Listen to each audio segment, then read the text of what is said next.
এই অপমানের বোধটাকে তারা মানে কোনো মতে ভুলতে পারছে না। ওই যে ছোটকালে যে প্রথম প্রেমের ছ্যাঁকা খাইলে মানুষের যে অবস্থায় পাগলামি করে, এটা হচ্ছে তাদের সেই পাগলামি। আর বাংলাদেশ এবং ভারতের অত্যন্ত মধুর একটা সম্পর্ক থাকা উচিত, কারণ দুই দেশই একটা মানে পাশাপাশি একটা প্রতিবেশী দেশ। আপনার এটা তো কোনো ভাড়াটি বাড়ি না যে আমরা এক বাড়ি বাসা ছেড়ে আমি অন্য বাড়ি চলে গেলাম, এবং এটা তো ল্যান্ডের ব্যাপার।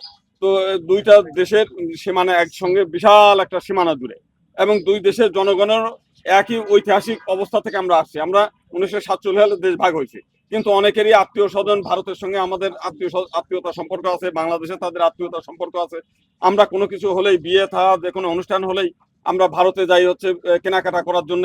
আমাদের এখানে বহু মানুষ যায় ডাক্তার দেখানোর জন্য, মানে বেড়াতে হলেও আমরা দার্জিলিং এ যাচ্ছি, বিভিন্ন রাজস্থানে যাচ্ছি, বিভিন্ন জায়গায় ঘুরতে যাচ্ছি। এতে ফলে কি হচ্ছে যে আবার ভারত থেকে আমরা বিভিন্ন ফল থেকে আরম্ভ করে, বিভিন্ন সবজি থেকে আরম্ভ করে, বিভিন্ন পোশাক পরিচ্ছদ, অনেক কিছু আমরা কেনাকাটা করি। তো এই দুই দেশের মানুষের মধ্যে একটা সৌহার্দ্যের পরিবেশ রয়ে গেছে। এই সৌহার্দ্যের পরিবেশটা সম্পর্ক একটা ঐতিহাসিক, হাজার বছরের। এইটাকে কোনো অবস্থাতেই নষ্ট করতে দেওয়া উচিত না। আমি মনে করি রাজনৈতিক নেতারা যে এই যে দুই দেশের জনগণের মধ্যে যে একটা ভেদাভেদ তৈরি করছে, এবং ভেদাভেদ তৈরি করে দুই দেশের জনগণের মধ্যে ক্ষতি তৈরি করছে, এটা ভারতের ব্যবসায়ীরা ক্ষতিগ্রস্ত হচ্ছে।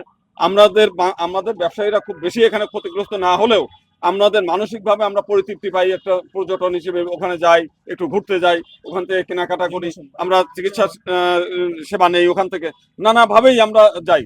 তো এটা বাংলাদেশে যে ডাক্তারের অভাব তা না, বাংলাদেশে যে ঘোরার জায়গার অভাব তা না, কিন্তু মানসিকভাবে একটু ভিন্ন জায়গা, ভিন্ন পরিবেশ দেখতে প্রত্যেকের ভালো লাগে। তো সেই কারণেই আমরা যাই। তো আমি মনে করি যে এই যে দুই দেশের যে সম্পর্ক, সেই সম্পর্কটা রাজনৈতিক নেতারা যেন স্বাভাবিক করার চেষ্টা করেন এবং ভালো পরিস্থিতি করার চেষ্টা করেন জনগণের সাথে। আমার ভারতীয় সরকারের প্রতি যে আহ্বান, যে এই যে প্রতিবেশীর সঙ্গে, মানে প্রতিবেশী ফার্স্ট, এটা পৃথিবীর সব জায়গায় আপনার প্রতিবেশীর সঙ্গে সম্পর্ক কখনো নষ্ট করতে হয় না, নষ্ট করা উচিত না।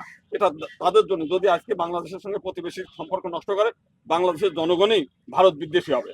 এবং আপনি জানেন যে একটা নদীতে যদি স্রোত না থাকে, সেই নদীতে কচুরিপানা জন্মে, শ্যাওলা জন্মে, আবর্জনা জন্মে, ব্যাঙাচি জন্মে, এবং ওই নদীর জল নষ্ট হয়। এই বাংলাদেশের গণতন্ত্র যদি তারা নষ্ট করে, এইখানে জঙ্গিবাদ, মৌলবাদের উদ্ভব ঘটে, যেটা ভারতের জন্য চরম ক্ষতির হবে। আমি মনে করি যে সেই ভারতের স্থিতিশীলতা, ভারতের গণতন্ত্র রক্ষা, ভারতের জনগণের কল্যাণের জন্যই হলেও এই বাংলাদেশের সঙ্গে সুসম্পর্ক বজায় রাখা উচিত। এই দেশে কে ক্ষমতায় থাকবে কি থাকবে না, এটা বাংলাদেশের জনগণের উপর নির্ভর করতে হবে। আপনার আফগানিস্তানে তালেবানের প্রতি তাদের একটা বিদ্বেষ ছিল, শেষ পর্যন্ত কিন্তু তারা বাধ্য হয়েছে সেই তালেবানের সঙ্গে সম্পর্ক রাখতে। ইদানিংকালে একদিন দেখলাম যে উনি বলছেন যে এই সরকারের সঙ্গে মন্ত্রী পর্যায়ে কোনো বৈঠক হবে না, শুধুমাত্র সচিব, সচিব টু সচিব। এই সরকার যদি আরো 4 বছর থাকে, ওনার কি সচিব সচিব করতে হবে?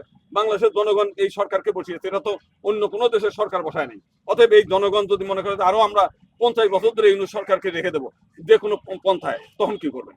আমার বক্তব্য হচ্ছে বাংলাদেশে কোন সরকার থাকবে কি থাকবে না, এটা হচ্ছে বাংলাদেশের জনগণের ব্যাপার।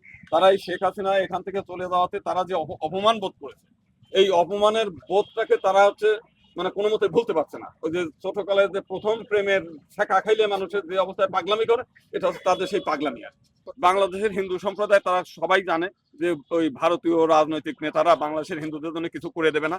আমরা আজকে যদি এখন বিপদে পড়ি, আপনারা যারা প্রতিবেশী আছেন, আপনারা আমাকে হেল্প করেন, ভারত থেকে এসে আমাকে কেউ রক্ষা করবে না। তো সেই কারণে প্রতিবেশীদের সঙ্গে সম্পর্ক রাখাটাই জরুরি। বাংলাদেশের রাজনীতিবিদ যারা আছে তাদের সঙ্গে দর কষাকষি করতে হবে, তাদের সঙ্গে মিলেমিশে চলতে হবে। এইটা হলো মূল কথা।